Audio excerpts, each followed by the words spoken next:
Hey guys, so we are going to talk about Friday Night Smackdown. Just gonna go over some things here. So we started with Roman Reigns coming on out. Um, he had words with Lesnar and um, Paul Heyman. I liked this segment in that they allowed Paul Heyman to speak, yet at the same time still allowing Brock to have his say. And it was a fun segment that really brought out the personalities in both of them. Instead of having Heyman as strictly more of a mouthpiece. So that they're continuing in this vein, I liked. Um, we did end up getting a Superman punch to Brock Lesnar. This was after Brock Lesnar had told Heyman to shut up. So that's interesting, and it begins to make us ask, who is Paul Heyman really with? Or is he still playing that devil's advocate for both?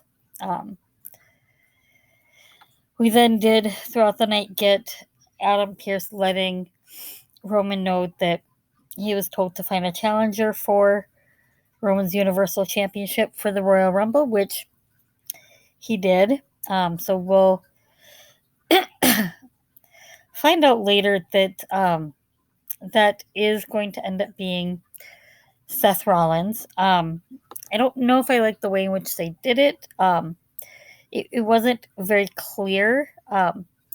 So when Roman found out, he really couldn't care less at the time. He was getting ready to watch the Usos match.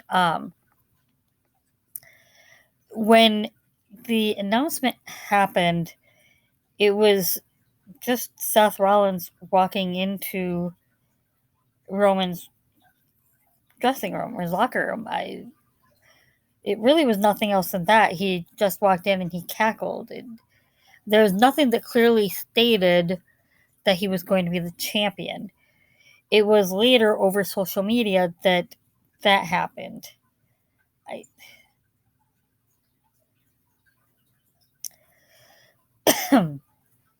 So I didn't really necessarily care for that. And I don't. Roman and Seth will put on a good match. I just don't know how I feel about Seth crossing over after being drafted to Raw, now challenging for a SmackDown title. But that's what we get at any rate. We saw Rick Boogs defeat Sami Zayn. I don't know how I feel about this necessarily. I feel like most of this is to move along the storyline of Johnny Knoxville entering the Royal Rumble. I don't know that it hurt Sammy and that he did just win an Intercontinental Championship match opportunity.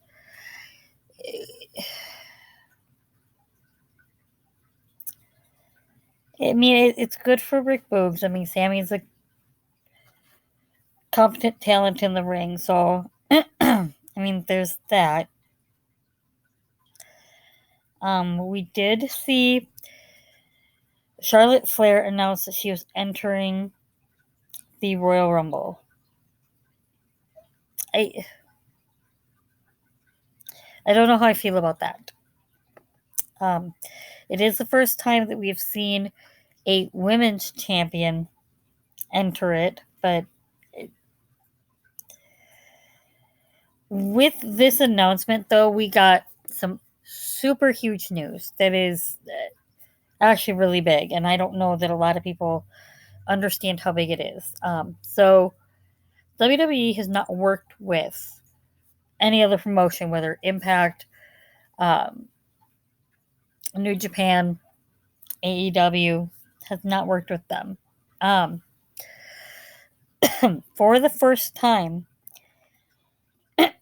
we are going to get the Impact Knockouts champion, so their women's champion, is entering the WWE Royal Rumble.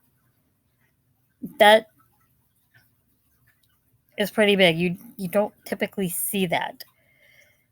WWE typically does not allow a contracted superstar from another promotion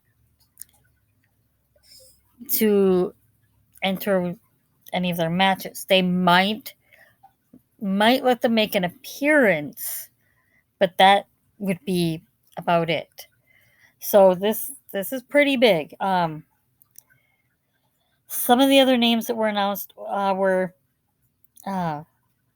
Lita, the Bella Twins, Michelle McCool, Kelly, and Summer Rae. I'm really kind of excited about Michelle McCool entering. I don't remember for sure the last couple of years with all of the other Hall of Famers and future Hall of Famers that have entered it, that if Michelle McCool has before. So I'm excited about seeing her enter this match. We saw Charlotte Flair defeat Naomi. This mainly was just to move along the storyline with Naomi and Sonya Deville. Part of me feels like maybe at the Royal Rumble we might finally get an official Sonya Deville versus Naomi match. That would, however, mean that both of them would probably not actually be in the Rumble, which is a disappointment because they're really good competitors and they do really well in that match. They both obviously been in it before, so we did see Happy Corbin and Madcap Moss defeat the Viking Raiders. This disappoints me because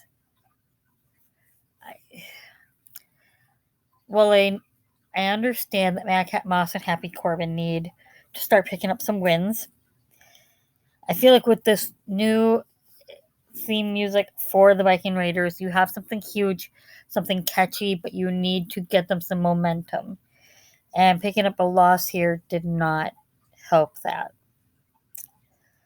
And I was not as amused by Madcap Moss coming out appearing as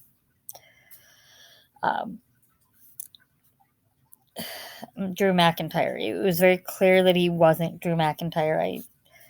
I didn't really care for it. I didn't really find it entertaining. So we then had the Usos taking on the New Day.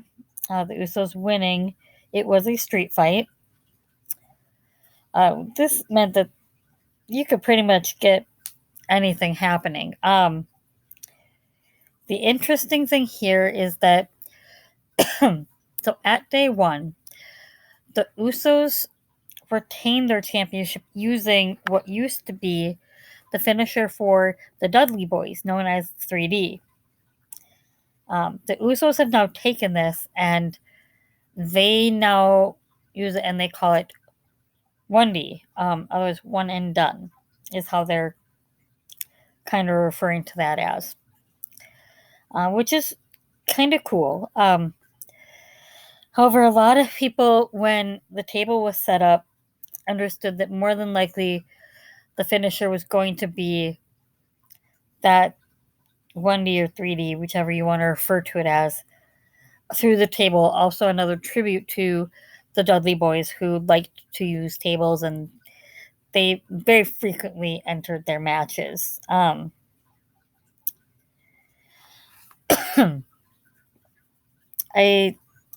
I thought that it was entertaining. Overall, the show itself was. The news as to those entering the Women's Royal Rumble was huge. And keep in mind that this was just those that are not currently WWE superstars or active, like the Bella Twins and that. You do obviously have current full-time roster members that are entering as well. I do believe Carmella, yes, Carmella, Zelina Vega. Um, I don't even actually remember who all was. Listen, Shayna Baszler, I believe, was also announced. Rhea Ripley and Nikki ASH, more than likely. Personally, from this list of what was announced, and the number of them and the number of open spots that this leaves us with, I think the biggest surprise is going to be Bayley. I hope that she makes that return at the Royal Rumble, and I feel like by then she should be ready. So hopefully we will see Bayley returning at the Royal Rumble. Um, that is Friday Night Smackdown. We will see you for Monday Night Raw.